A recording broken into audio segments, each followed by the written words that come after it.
Hello Targar friends. Hey everybody, it's Jason Blaha here, and once again it's time for an Orc Mode workout. Couple things today. Number one, please remember to click like down below if you enjoy these videos. Only you can help keep the likes higher than the dislikes. It would be greatly appreciated. Also, if you could click like on every video I uploaded for the day, I would also appreciate that.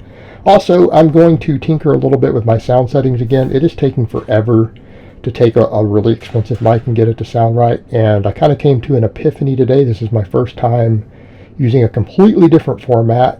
You guys let me know how it sounds. Unfortunately, the informative videos are always going to be like 3 weeks behind.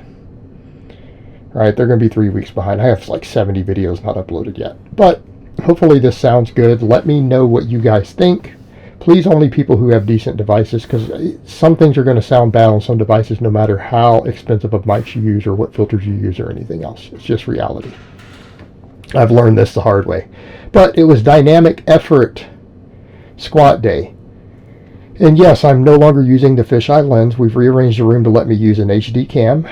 For those curious, all my speed work is going to be done in 3-week waves with bands, and I'm going to swap bars every time. We're going to swap bars. We're going to swap deficit heights for deadlifts. I'm going with conventional pulls because I am so much more explosive with conventional work. And I'm going to build my wide stance using squats. Box squats, I'm going to use it, the hip belt squat to do that also. I'm not even going to worry about sumo for now. I'm just so much stronger with conventional that I just want to do deficit pulls because I'm even more explosive off of a deficit. And this lets me really work this wide box. As you guys notice, I'm going ultra wide.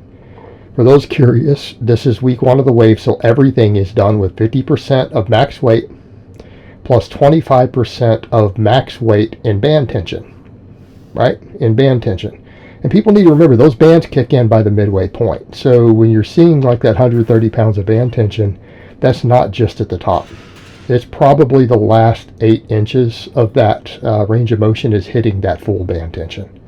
And it's actually probably, by the time I get to the midway mark of the rep, I'm probably past 80 pounds of band tension. So it hits pretty hard. And the whole point here with the speed work is to lock it very hard. Now people will notice, yes, I'm definitely doing true box squatting at this point. We're trying to get out wide, sitting back, trying to get the shins upright at the bottom, okay?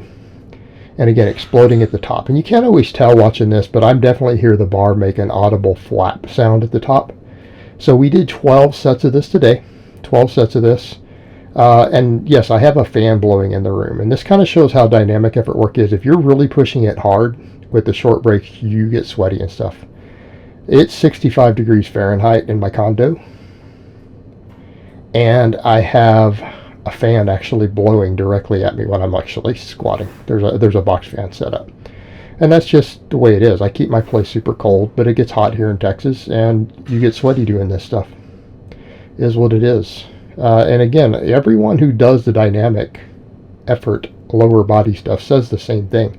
So anyone who's a serious lifter, I meet some other guys who say, well, it's not that hard for me. It's like, well, because you're not pushing it hard.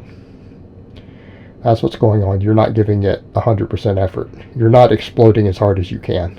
And you probably are taking too long of breaks. Or else you will find it to be actually challenging to your conditioning. Okay? But we did this with the buffalo bar. And I'm probably going to be strongest on the buffalo bar, so it's going to be the heaviest. And I think what I'm going to do for the deficit pulls, I may just drop an extra inch of deficit each time. I thought about doing block pulls for some of them, but it's like, no, we want to get the deficit. We want to maximize what we can. Like, I want my speed work right now to be maximum hypertrophy, maximum range of motion. Okay, we can do partials and other stuff for max effort work. So since I'm going off the 11-inch box, which is, again, a good 3 inches below parallel for me, I want all my speed pulls to be deficits too. We pull from a deficit, build power out of the bottom. That's what we're trying to do. We want to build power out of the bottom. And then hit those bands hard where they force us to decelerate, right, and drive through. And that's the whole point. So I do 12 sets on my first week, 10 sets on the second week, 8 sets on the third week as we get progressively heavier each time. So I also have a rackable cambered squat bar, which I got, which you guys have seen the picture of if you follow my Facebook fan page. I need to actually max on a deadlift next week, so I'm not going to max next week on it, but maybe the week after I will, right? Which will be the final wave of final week of this wave, and then maybe I can use it for squatting for dynamic work after, because I just had done 2 full waves with the safety squat bar, right? I did chains and then bands. I don't want to rotate it back in yet. I need to keep doing it, but it'll get its own wave. So I think I want to get where I go to the easiest in terms of weight I can use and then get more difficult. And I have a feeling the cambered bar is going to be kind of in the middle for me. So through the wave, it will actually get more difficult as we go all the way through, right? For 9 weeks through the 3-week waves. So we'll go to a harder and harder variation through the different waves, in addition to increasing the weight each time, and then we reset based on the percentages of the maxes, and we just roll with it. All right, but I'll test the max on the cambered bar and with no accommodations, just to see where it's at. But again, the speed squats, these were good. I was really happy with it. Really happy with it. And actually, I was really happy with this whole workout. I feel like I got a lot done. Got some PRs on things, and it ended up being 35 sets total. All right, 35 total work sets, counting everything we did, and this video is going to be over 20 minutes long. So yeah, it's a lengthy workout, and this is my hardest workout of the day. I mean, you guys can see already we're in the 5 minutes in already, and I'm sweating. 5 minutes of the work sets. Now, for those curious, what do I do for time? I do 60 seconds on squat and bench for speed work. I do about 60 seconds. For the deadlifts, I take as little as 30. Usually what I do, I walk back over to the camera, turn the camera off for the deadlifts. I count 15 seconds in my head, then re-snap my belt on and turn the camera back on.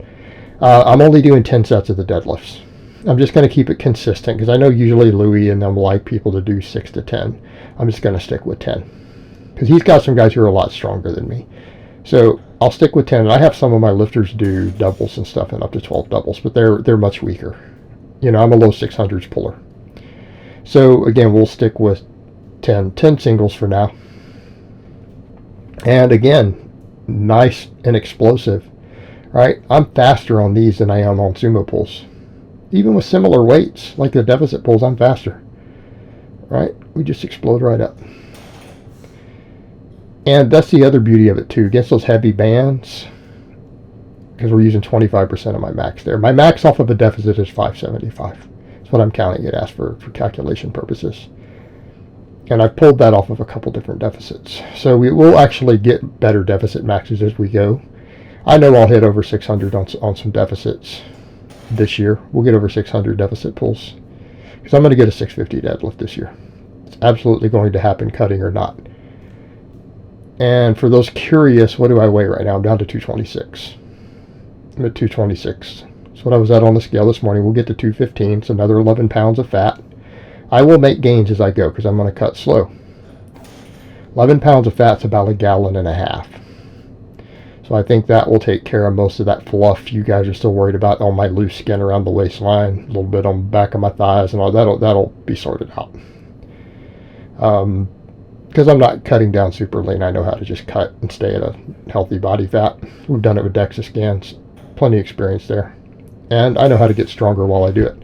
So we're going to keep pushing, and that's why I'm going to slow cut. All these guys are like, I want to get cut quick and get done with it. It's like, well, that's freaking stupid. You're going to lose strength. You're going to lose muscle. Why? You worked hard for that. Do it slow. And actually, if you're slow enough and you don't go too lean, of course, you can make gains while cutting body fat. You can get stronger. You can gain muscle. You just have to be slow and patient and dial your training in perfect. You don't have room for junk in there. You better know what you're doing. I have clients who do recomps just fine, but I'm also programming their training around it. You know, people say, well, how exactly do you program that? Like, you just ask the coach to explain everything about coaching to you. It's like, I assess their recoverable volume based on them as an individual, and that's what I push them to. Like, oh, okay. So there you have it.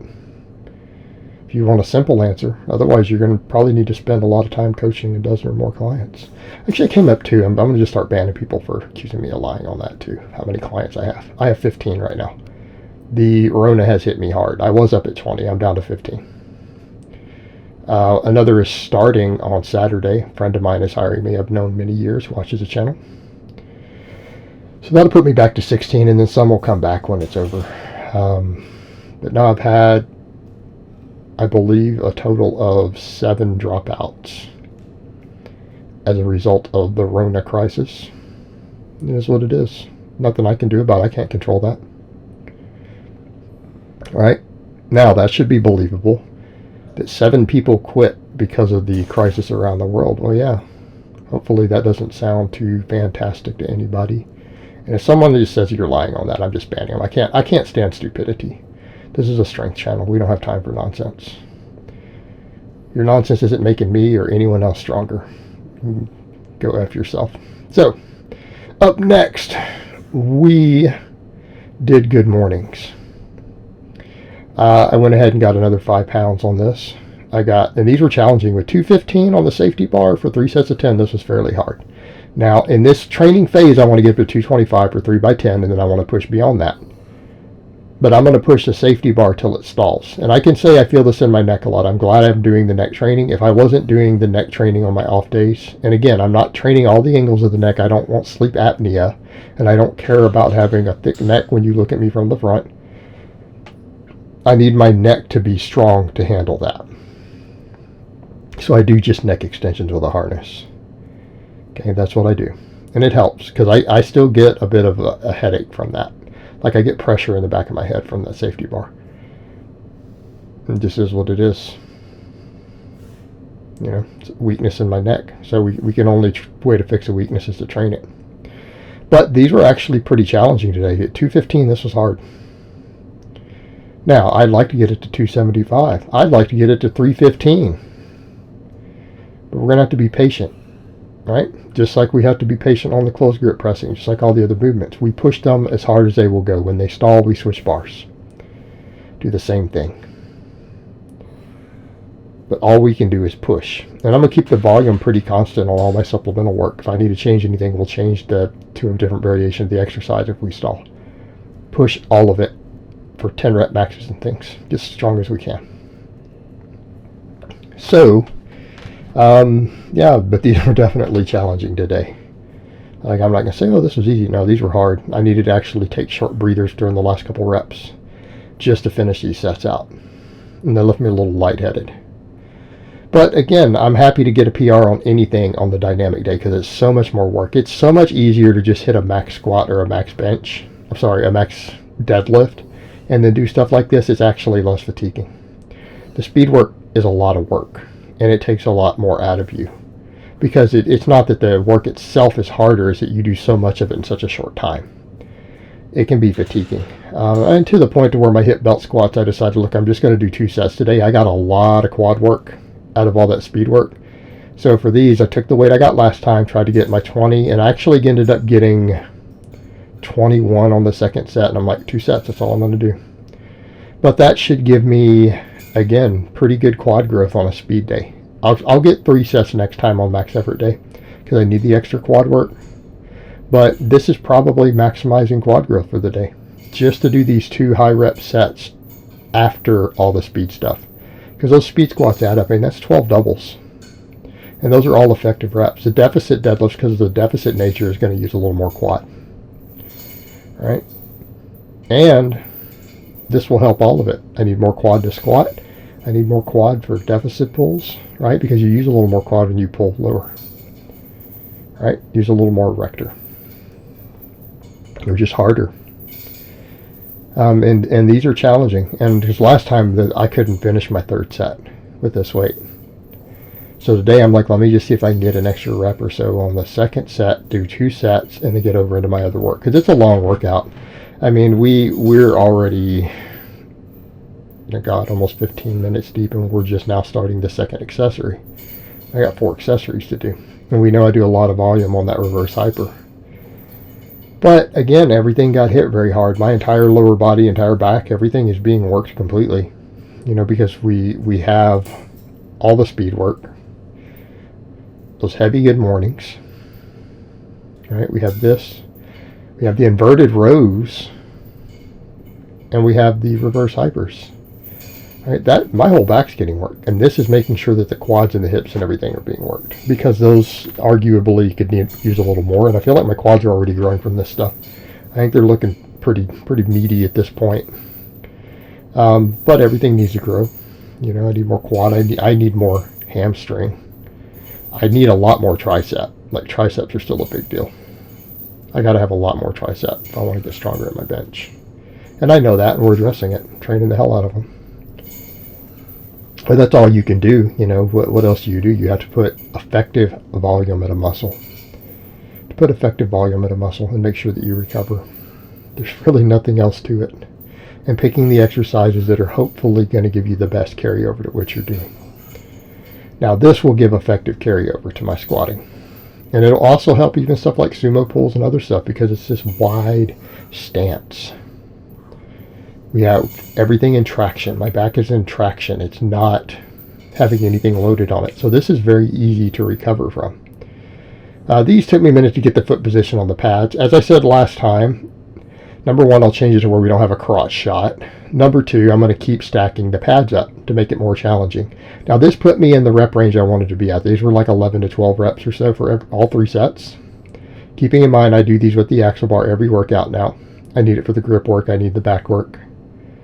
But, again, 12 sets of these a week. Pretty good amount. That handles any lat work I need. But mainly we're worried about upper back. My lats are not an issue for me. They're a non-issue. If anything on my body doesn't need any supplemental work, it's lats. Doesn't mean we don't train it. We just don't prioritize it. That's why I'm doing this as my only real row that hits the lats. And then I'm doing a lot of other stuff for the upper back. All the upright rows. I think I'm going to start working shrugs in on max effort squat and deadlift day. Again, I feel like shrugs done at the right angle, be extra grip training, need the extra upper back work, all the middle and upper trap. Then we have our reverse hypers, 5 sets of 25. I went up again to 400, and I didn't really feel any different, honestly. Back, it felt pretty easy. And I've got a whole video coming out for people who are talking about the swing and the momentum. This is the correct way to do it. This gives me the benefits I want. And I understand some of you are like, well, I don't have a device that lets me do that, so I have to do it with a squeeze and a pause. Well, that's fine. But I spent money, my own hard-earned money, on a device to let me do this method. Okay? So I'm not stuck with those limitations. And I can use this to pull my back into traction with the heavy weight, get eccentric overloading, and finish everything up. Now, according to the calculations I was given by Darden, doing this, we want to be able to do 65% of our projected deadlift max. As of today, this is 65% of my last tested max. Okay?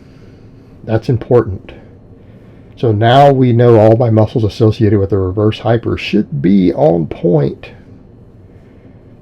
Should be on point for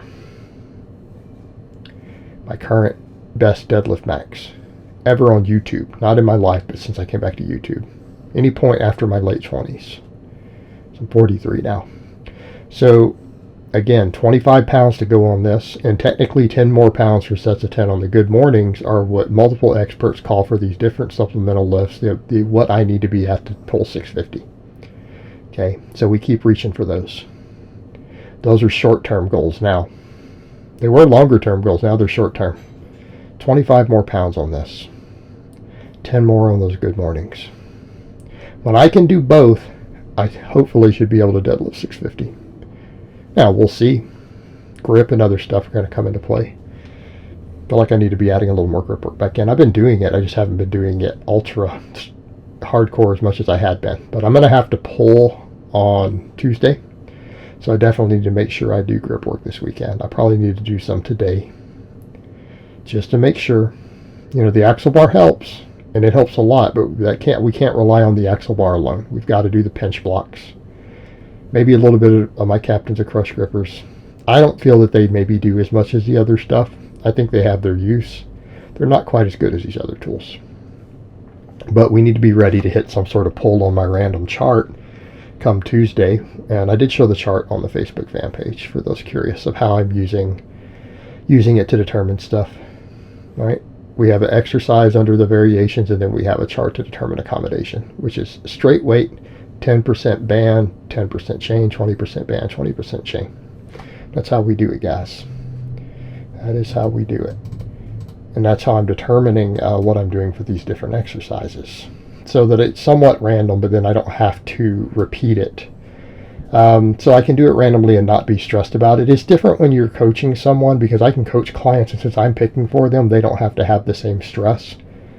But when you do it randomly, it's very similar to it being assigned to you by a coach. And then you're not worried about what the lift is. You just know that you just have to go in and lift. All right? You just have to go in and lift and hit a max, and you don't worry about it or think about it.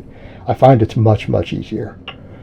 But workout was good. Happy with all the numbers. We got PRs on some of the supplemental work. All the speed work felt really good. I'm happy about what I'm doing with these waves now, with the bands. So really nothing to complain about. Slowly losing the body fat. Slowly seeing the scale go down. So, and strength is going up. We PR'd on a bench this last week. Good PR. And everything's moving forward. PRing on a lot of supplemental lifts. So when you're in a small calorie deficit, that's a big deal. Means we're still gaining muscle. So I hope it's been informative, and I will talk to you guys next time.